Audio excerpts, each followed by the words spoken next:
لو عايز تحسن علاقتك بولادك، لو عايز تقلل من عنادهم وعصبيتهم وردود أفعالهم اللي مش ولا بد، يعني لو عايزهم ودودين ومتعاونين، يبقى الفيديو ده ليك.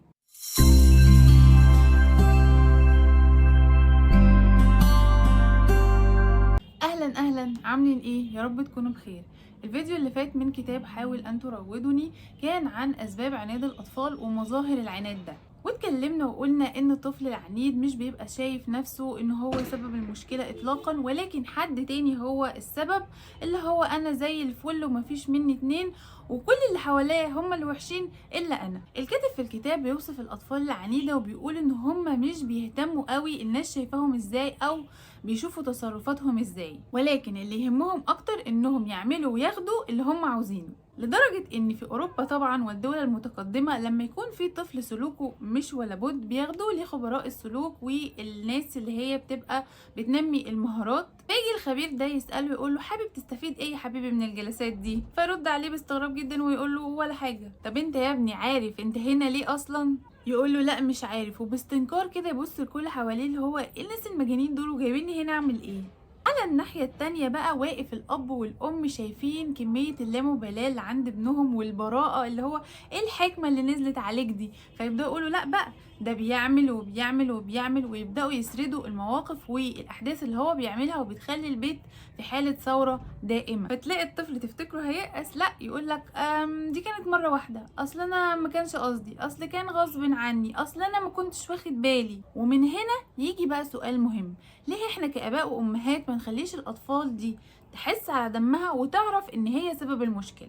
بمعنى آخر إننا نحفزهم على التغيير بإنه يكون نابع من جواهم، مش إحنا اللي بنجبرهم عليه. تعالوا أشرح لكم مثال كده بيوضح نوعين من الحيوانات وإزاي بيتم تحفيزهم، علشان نعرف الفرق بين الطفل العنيد والطفل العادي في طريقة التحفيز، ونفهم اكتر الموضوع ونفهمه بسهولة اكتر يعني، ونعرف ازاي اخلي الطفل يكون هو اللي بيبادر ويعمل اللي انا عايزه من غير ما اقوله عليه. يقولك بقى ان التحفيز نوعين، تحفيز ايجابي وتحفيز سلبي. والحصان مثلا من الحيوانات اللي بيتم تحفيزها بشكل ايجابي، لان الخيول اصلا من جواها عندها استعداد للشغل، وهي من جواها بتحب تسعد صاحبها مقابل المدح أو مكعبات السكر أو أنواع مفضلة من الأكل، على عكس الجمل اللي بيتحفز بطريقة سلبية. تخيل انت مثلا فجأة ماشي في الصحراء ومعاك جمل، وهو فجأة حب ياخد القيلولة بتاعته، وانت خلاص فاضل على المشوار مثلا 10 دقايق او قربت توصل يعني، وهو بقى حب دلوقتي ان هو ينام في الارض ومش عايز يتحرك. هتعمل ايه؟ هتقعد تقوله يا جمل يا حبيبي قوم خلينا نوصل، ده احنا قربنا؟ مفيش، والجمل زي ما هو نايم في الارض مش عايز يتحرك. تبدا انت بقى تشغل دماغك بانك تغريه بقى تحفيز ايجابي وكده، تقول له طب قوم، طب هجيب لك ميه واكل، هنموت هنا من العطش بالقعده اللي انت قاعدها دي. فالجمل بطبيعه الحال هيرد ويقول لك لا والله انا في السنام بتاعي في ميه واكل، ممكن انت بقى تصرف نفسك تشوف هتعمل ايه. طب قوم يا جمل يا حبيبي علشان في عاصفه رمليه جايه علينا هنتبهدل. هو انت ما تعرفش ان انا عندي جفون ورموش بتحمي عينيا من الرمل والعواصف والكلام ده؟ وساعتها طبعا حضرتك هتفقد الامل وتقعد تقول اعمل ايه واسوي ايه واروح فين دلوقتي. ببساطة ركاب الجمل والإبر بيعرفوا يحلوا مشكلة زي دي بكل بساطة ومن غير قلق ولا توتر ولا كتر كلام ولا تحفيزات إيجابية مش هتجيب مع الجمل ولا هتنفع، ملهاش لازمة بمعنى أصح، لأن الجدال ممكن يطول ويقعد كتير جدا ومفيش وقت وانت عايز تنجز وما تفرهدش نفسك وتقعد تتكلم كتير. امال انا اعمل ايه؟ بيقولك بقى ان ركاب الجمل والبدو بيجيبوا عيدان حطب ويروحوا كده عند ديل الجمل ويحفروا حفرة ويحطوا عيدان الحطب دي فيها ويولعوا فيها نار. ايه بقى الجمل اللي كان قاعد مستقنيص يبدأ يحس بالألم الناتج من الحرارة، فيقوم جري بسرعة علشان يبعد عن النار ويبعد عن الألم. الأطفال العنيدة بقى شبه الجمل بالظبط أكتر منها من الخيول، يعني في أطفال زي الخيول بتحب إن هي تسعد أبائها وأمهاتها وتعمل اللي هم عايزينه من غير كتر كلام، ودول يعني بيبقوا نوادر، ولكن احنا في بيتنا جمل لازم نتعامل معاه معاملة الجمال اللي بتتحفز بطريقة سلبية. الجمال او الاطفال العنيدة مش بيفهموا قوي تفسيراتك وتوضيحاتك وكلامك الكتير المتواصل. يعني مثلا هم ليه لازم يخلصوا اكلهم بسرعة؟ ليه يروقوا اوضتهم؟ ليه ما يضربوش اخواتهم؟ مش فاهمة يعني.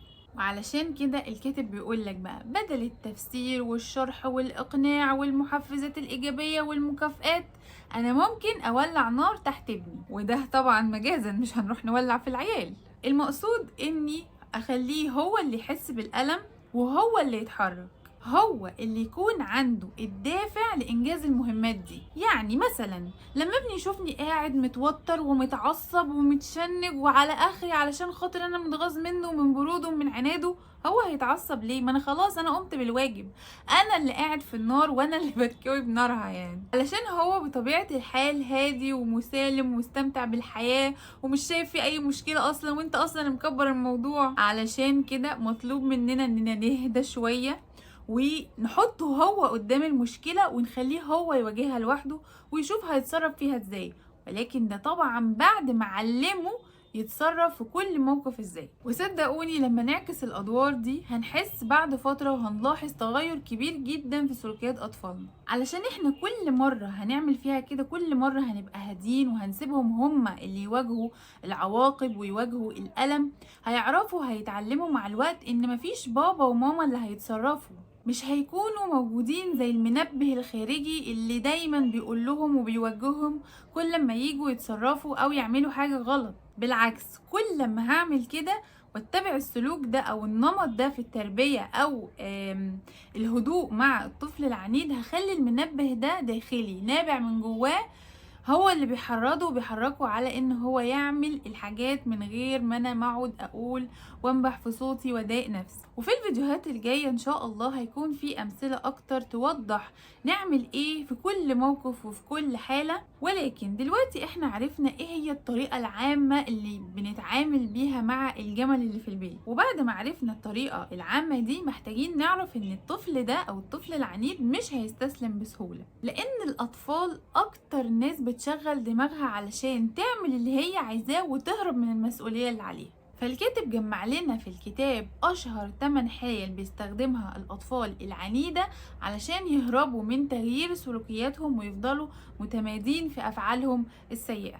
والكاتب بيقول إن استخدام الطفل الحيلة من ال8 دول بيكون بناء على توقعه لردة فعلك. يعني مثلا الطفل بيقعد يقول يا ترى ايه الحاجة اللي هتجيب من الآخر مع الراجل ده ويخليني اعمل اللي انا عايزه. والكاتب كمان بيقول ان مش شرط الطفل يستخدم كل الحيل دي مرة واحدة، ولكن على الاقل بيستخدم حيلة واحدة منهم.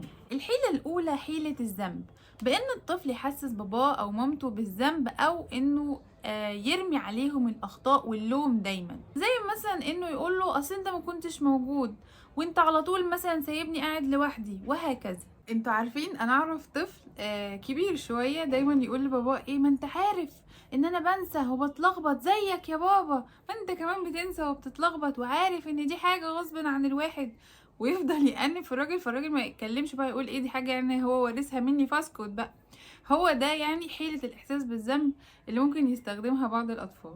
عارفين زمان برضو امهاتنا كانوا يستخدموا معانا حيلة الاحساس بالذنب، اللي هو مثلا لما احنا نشتكي مثلا اننا مش عارفين نذاكر، يقولوا دلوقتي هو انتوا زمانكم زي زماننا؟ ده انتوا دلوقتي قدامكم مثلا الانترنت بقى فيه معلومات وتقدروا تدخلوا تشوفوا الدروس على اليوتيوب، واحنا زمان ده احنا كنا بنتمرمط عشان نذاكر، بنتمرمط عشان نجيب المعلومة. يعني زمان كانوا بيقدروا ان هم يسيطروا علينا بان هم يستخدموا الحيلة دي معانا كأطفال. دلوقتي الآية اتقلبت والطفل هو اللي بقى يستخدم حيلة الإحساس بالذنب مع باباه أو مامته. تاني حيلة هي حيلة الانتحاب والبكاء، انه يشغل الزنانة بقى ويفضل يعني يستعرض في مهارات احباله الصوتية ويعلي صوته ويعيط ويلم عليك الدنيا في سبيل انك تعمله اللي هو عاوزه. تالت حيلة حيلة المساومة، اللي هو حاجة قصاد حاجة، هتلعبني دور بلاي ستيشن هذاكر لك درس الجغرافيا مثلا اللي انت عايزني اذاكره وهكذا. المشكلة ان انا لو يعني طويعته في موضوع المساومة ده هيأثر على سلوكياته بشكل كبير جدا بعد ما يكبر ويوصل مثلا لمرحلة المراهقة.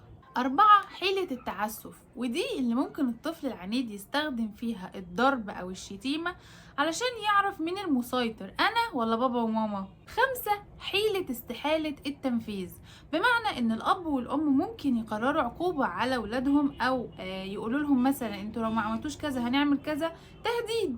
ولكن الأب والأم ممكن لأسباب كتير جدا ما يقدروش إن هم ينفذوا العقوبة أو التهديد ده، فالطفل مع الوقت بيعرف إن التهديد ده ملوش أي قيمة. 6، حيلة استخدام المنطق وإقناع الطفل بحاجة معينة، أو إننا نخليه يعترف إنه أخطأ في حاجة معينة، أو إنه مثلا يعترف إنه متحمل مسؤولية فعل معين. والحقيقة إن الحيلة أو الآباء والأمهات اللي بيستدرجوا للحيلة دي أو ولادهم بيستخدموها معاهم، اللي هو إيه، اقعد اقنعني بقى، الله يكون في عونهم بجد الآباء والأمهات اللي بيستخدموا المنطق، لأن محدش هيقتنع بأنه هو غلطان، بأنه هو متحمل مسؤولية حاجة. على طول هتلاقيه بيبرر لك، والنتيجة اللي انت هتلاقيها على صحتك انت، انك ممكن يعني لا قدر الله يحصل لك حاجة وابنك قاعد هادي جدا ومسالم، واللي هو انا عملت ايه برضو، يعني انا مش عارف انت عايز توصل لايه في الاخر.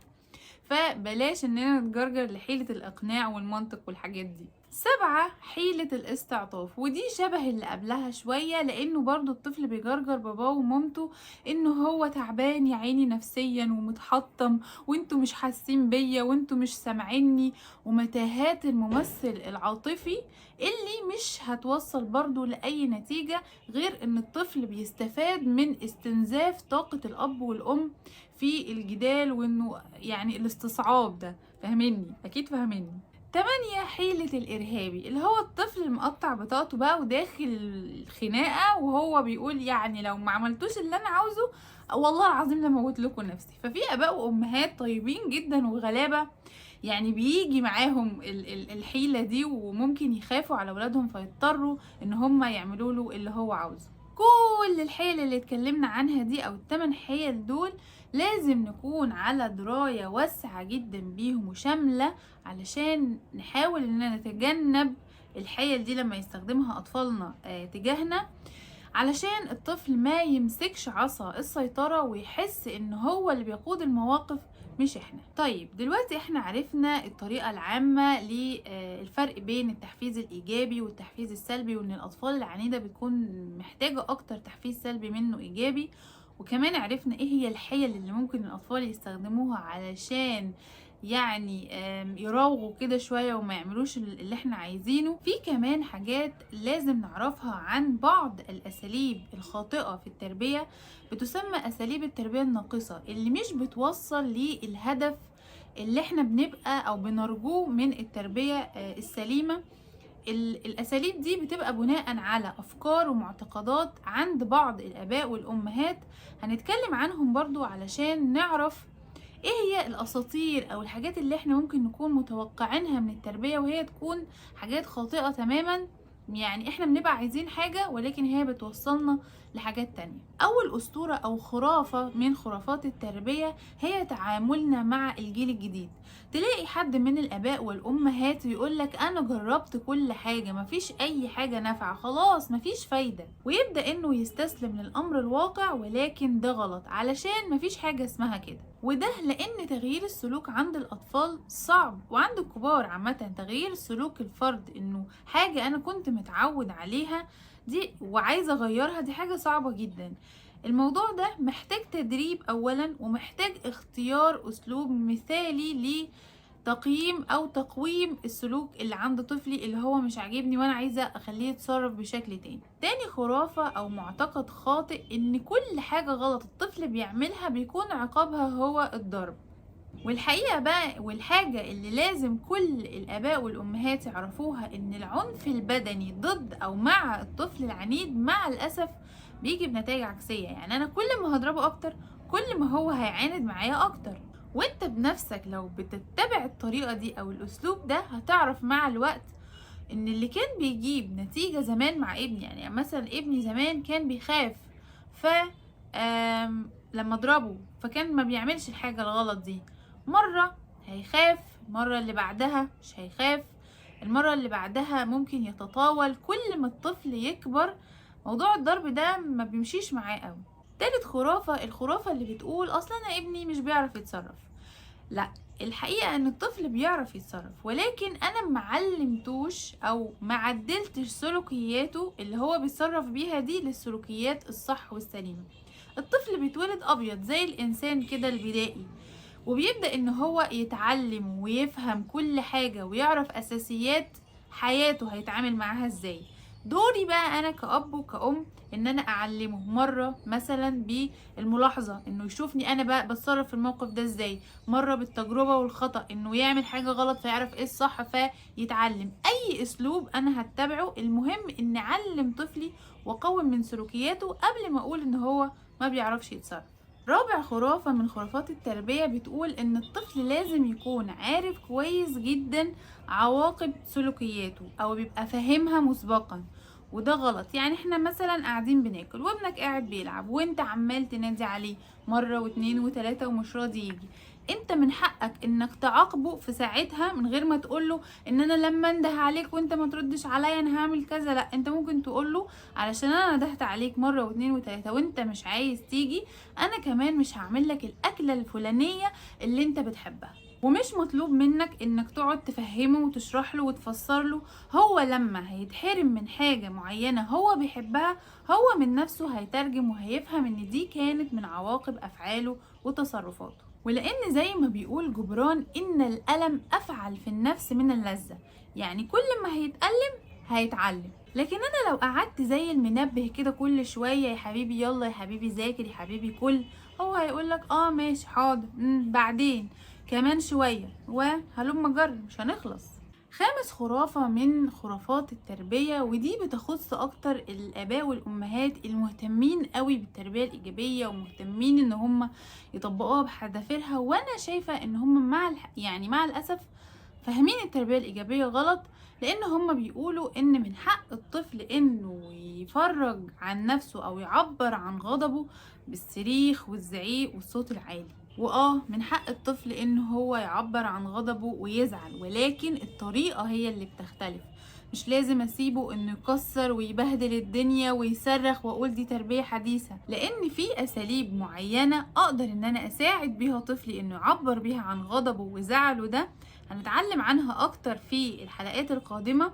وفي كمان حلقة انا اتكلمت فيها عن الغضب وسلم الغضب، تقدروا ان انتوا ترجعوا لها وتروحوا تشوفوها، هسيبها لكم في الديسكريبشن بوكس. اما بقى الخرافة الاخيرة ودي برضو يمكن موجودة في أوروبا والدول المتقدمة، لأن بعض الآباء والأمهات لما بيلاقوا ابنهم بيسيء التصرف أو بيتصرف بشكل غير لائق بيعاند، بيبدأوا يقولوا أكيد الطفل ده محتاج أدوية، يعني يشغلوا الكيمياء كده، يودوه مثلا لدكتور يكتب له بقى مهدئات، يكتب له محسنات للسلوك، الله أعلم يعني.